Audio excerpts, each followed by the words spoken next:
Madam President, last week, Congress notched another bipartisan win for the American people. A bill I reintroduced earlier this year, along with Senator Markey from Massachusetts, was signed into law, finally establishing Juneteenth as a national holiday.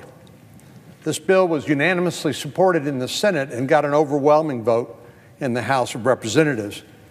And I was honored to be with President Biden at the White House when he signed it into law late last week. And it was even more special to celebrate with my fellow Texans over the weekend. On Saturday, I was honored to spend the very first Juneteenth National Independence Day in Galveston, where Major General Gordon Granger and his troops declared that all slaves were forever free. This happened 2.5 years after the Emancipation Proclamation was signed, and just a couple of months after hostilities between the North and the South had ended. But communication being what it is, across a huge country, particularly at that time, it took 2.5 years for the message to get to the former slaves in Galveston, Texas, where Juneteenth has been celebrated for many, many years. And in my state alone, we've celebrated Juneteenth for 40 years as a state holiday. I could not have been more happy to take a piece of history with me, a copy of the bipartisan bill that helped preserve the legacy of Juneteenth for generations to come. Madam President, this is just the one item in a significant list of bipartisan accomplishments we've made in an equally divided Senate, which, as we all know, is no small thing. Legislation to confront the growing threats of China, to ensure more businesses can grab onto the lifeline of the Paycheck Protection Program, one of the most significant economic assistance, items of economic assistance that we were able to provide during the COVID-19 virus. We provided states with additional resources to upgrade their drinking water and wastewater infrastructure. And we passed legislation to combat hate crimes against Asian Americans. So the truth is, notwithstanding what it may look like in the news or on cable TV or on social media, every day our colleagues here in the Senate continue to work across the aisle to find consensus and to craft legislation with bipartisan support where we can. I tell people that legislation is hard to pass by design. And our current rules require us to do the hard work of actually building consensus on a bipartisan basis before we can pass legislation, particularly in the Senate. But we continue to do our work in other important areas like infrastructure, which has been the subject of so much attention and debate, to do police reform, to deal with the high price of prescription drugs. Republicans and Democrats continue to work together to address some of our most urgent problems. But this week, unfortunately, the majority leader, the senator from New York, has decided to take another tack. He's chosen to spend the Senate's time on partisan legislation that simply has no chance of becoming law. That's his choice. He gets to set the agenda, and our only role is to show up, debate the bill, and cast our ballot. Our Democratic colleagues have given it the marquee treatment, a bill known as S1, with the symbolic numbering of the bill as the first, meaning the most important bill in their agenda. But rather than a bipartisan bill that will be good for the entire country, not just one political party or the other, the majority leader has chosen to tee up this massive federal election takeover bill. This legislation first popped in 2019 when the newly elected Democrat majority in the House went on a messaging bill spree. A messaging bill is one that you really know will never become law, but it sends a message. And over the last 2 years, they've tried out a range of different marketing strategies. That's really all it is. It's not about passing legislation. It's about sending a message, trying to gain partisan political advantage. But they've tried a range of marketing strategies to convince the American people that this overhaul to our election system is necessary.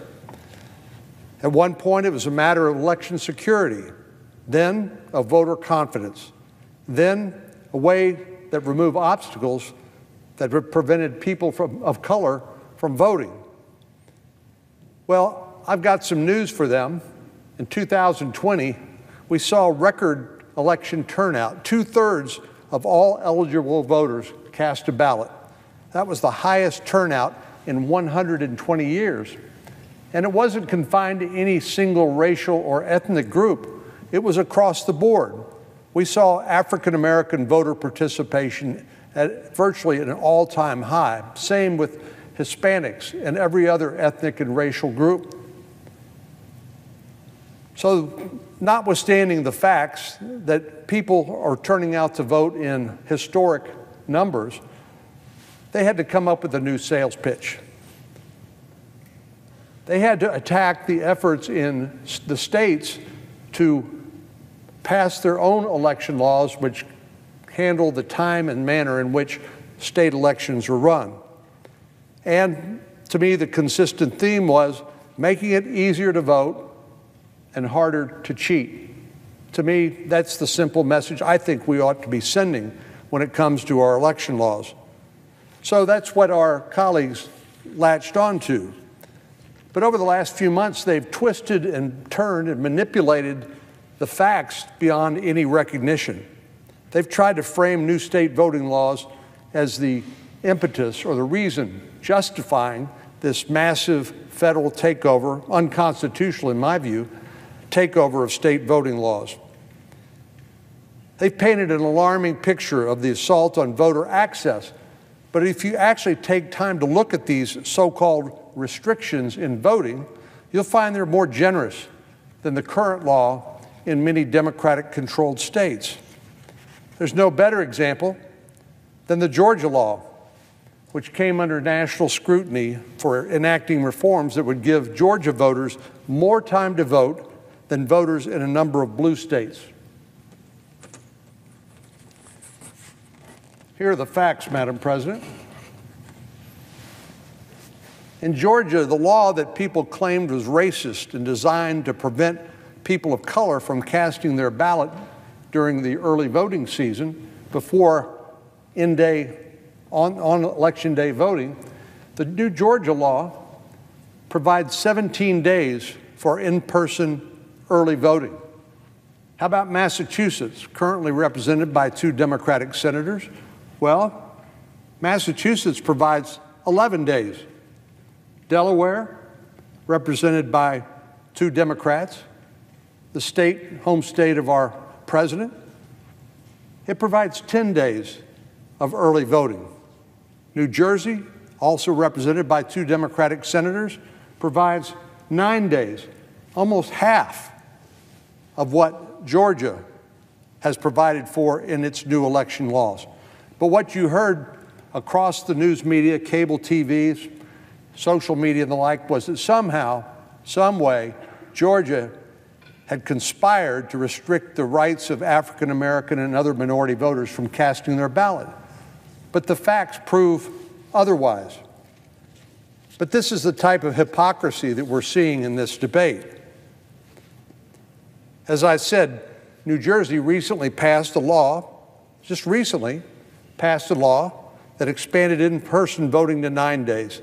Did anyone claim that this was somehow a Jim Crow relic or a racist act or violating the rights of African American and other minority voters?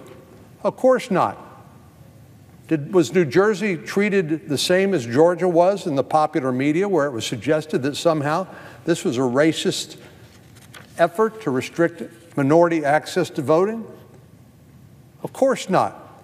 But the New Jersey governor took it a step further. He actually criticized Georgia for restricting, what he called restricting the right of Georgians to vote. But his own state provides half the opportunity that the new Georgia law does to cast your ballot. Obviously, this is a bunch of political talk and an attempt to try to intimidate Congress and the American people into this federal takeover of state election laws. Well, we've heard similar attack lines from a number of our Democratic colleagues who have falsely tried to brand this law as a form of voter suppression, even though it's more generous than current laws in a number of blue states. Well, here's some more facts. You've heard a lot of talk about mail-in ballots. The Georgia law sets a deadline of 11 days before the election to request a mail-in ballot. But in the state of the majority leader, Senator Schumer, New York, voters only receive a week. So you got 7 days prior to election to request a mail-in ballot in New York, 11 days in Georgia, and for some reason our Democratic colleagues focus on Georgia and claim that this is some sort of conspiracy to diminish and restrict minority voting, which is clearly false. In New York, you also have to have a reason for voting absentee. But in Georgia, no excuse need to be given. You can do so as a matter of right, even if you're going to be in town, even if you're otherwise able to vote. If you find it more convenient to cast your ballot by mail in Georgia, you can do so, but not in New York. If any state tries to enact policies that suppress the votes of minority voters, there is a law in place currently, Section 2 of the Voting Rights Act, that gives the U.S. government the right to sue that state or jurisdiction and make sure that minority voters have equal access to the ballot. Matter of fact, the Voting Rights Act has been one of the most successful laws ever passed by a federal Congress. And the historic turnout I referred to a few moments ago, I think is the best evidence of that. Minority voters across the country are voting in historically high numbers, which to me is the best evidence that the Voting Rights Act is doing exactly what we hoped it would do when we passed it and when we reauthorized it just a few short years ago. So if this isn't a solution to efforts to restrict minority voting, what exactly is this bill that we'll be voting on tomorrow, S1? Well, the truth is it's a partisan solution to a problem that doesn't exist. This law, if passed, S1, which we will vote on tomorrow, prevents the states from requiring identification from voters to vote. In other words, you don't have to show a driver's license or some other means of identification in order to cast your ballot. But in the Jimmy Carter, James Baker III Commission, I think it was 2005, that bipartisan commission recommended voter ID as one of the important ways to maintain the integrity of the ballot so that the voting officials know you are who you say you are, and indeed you can check your name against the voter rolls to make sure that you're legally authorized to cast a ballot. But Senator Schumer's effort to pass S1, which we'll vote on tomorrow, prevents the states from asking for voter identification, even when virtually every state provides that identification card free. If you don't drive, they'll provide you a free card, and you can use alternative means of identification, but not if Senator Schumer's S1 bill were to pass.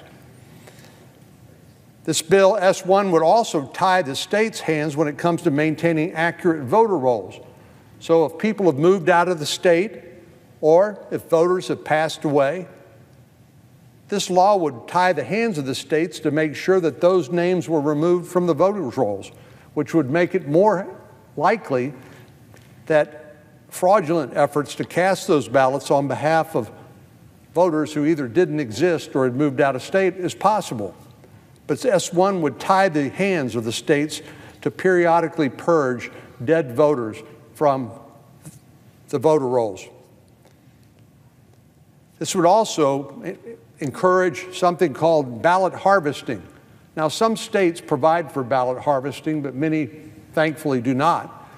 But ballot harvesting simply makes it possible for a partisan in a political campaign to go around and collect ballots, maybe at nursing homes, maybe at shopping malls, maybe at other places, and then they deliver those ballots to the voting clerk at the designated place and time. But you can imagine if the chain of custody of those ballots is not traced and tracked and monitored, just think of the opportunities that could provide for fraud. This bill also would alter the makeup of the bipartisan Federal Election Commission to give the Democratic Party an advantage. Right now, there are equal numbers of Republicans and Democrats on the Federal Election Commission. That's the way it should be. But this bill, S1, would give the Democrats a partisan advantage, a big mistake. And here's maybe the biggest insult to the taxpayers. So whether or not you support a particular political candidate or the platform that candidate runs on, you can be forced to contribute your tax dollars to that political candidate to help them run and win the election. This is government funding, really taxpayer funding of political campaigns. And I believe it's a 2 to 6 ratio, if I'm not mistaken. For every $2 that the candidate raises, they get $6 in taxpayer funding to run their campaign. And that's your hard-earned money that you've paid in taxes that's being used to promote ideas and candidates that you don't support. Well, I could go on and on. The list of absurdities is a long one.